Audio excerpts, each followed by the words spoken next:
Magandang umaga mga ka-happy hour. Narito ang mga balita para sa MBC TV Network News Update 9 AM edition. Transport Group Piston, magsasagawa ng malawakang protesta sa taas ng presyo ng petrolyo sa March 19. Yan ang MBC TV Network News ni Rovic Manuel. Nakatakdang magsagawa ng malawakang kilos protesta ang Transport Group na Piston dahil sa lumalalang mataas na presyo ng produktong petrolyo sa darating na Huwebes, March 19. Ito ang inihayag at kinumpirma ng grupo sa isinagawa nilang press conference at kilos protesta nitong umaga sa Welcome Rotonda.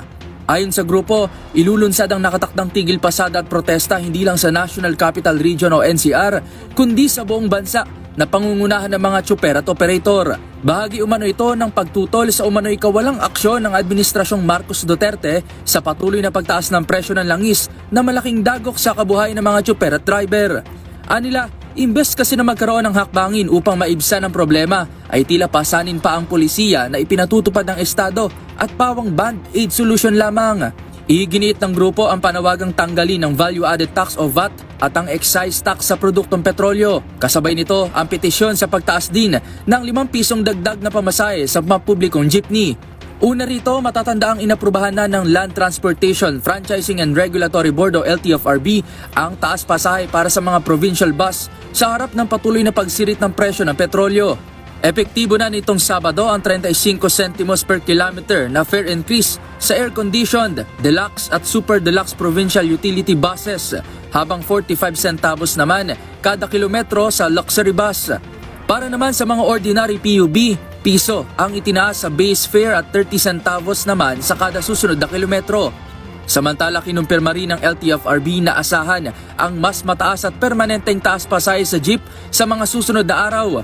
Giit ni LTFRB Chairman Attorney Vigor Mendoza II, bago pa man kasi ang krisis sa gitnang silangan, ay umaaray na ang mga tsuper ng jeep dahil sa pagsirit ng halaga ng krudo. Hindi pa man naaaprobahan ng DOTR, nagpahiwatig si Mendoza na mas mataas ang kanilang rekomendasyon kaysa fare increase noong nakaraang taon. Kasunod naman ang ikinasang nationwide protest, hinimok ng transport groups ang mga mamamayan ng rehiyon na lumahok sa pagkilos bunsod ng mga krisis pang-ekonomiya at pampolitika sa bansa.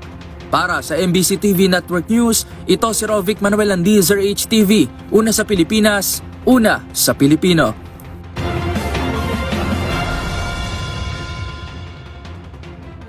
Samantala, presyo ng petrolyo, all-time high na matapos ang second big-time price hike. Maituturing ng nasa all-time high ang presyo ng langis sa Pilipinas, matapos ang ikalawang bugso ng big-time oil price hike.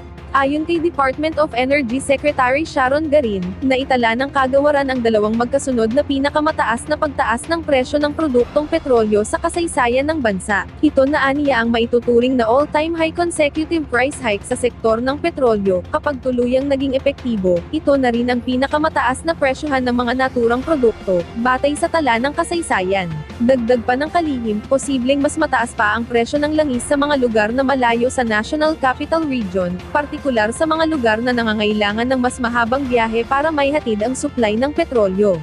Naging epektibo nitong Martes, March 10, ang unang big-time price hike, ilang araw matapos sumiklab ang giyera sa Middle East kung saan maraming bansa ang nadamay sa malawakang labanan. Ngayong Martes, March 17, ipinatupad naman ng mga kumpanya ng langis ang ikalawang bugso ng pagtaas kung susumahin, umabot na sa halos 50 pesos ang itinaas ng presyo ng diesel, mahigit 42 pesos sa kerosene, at mahigit 25 pesos sa gasolina.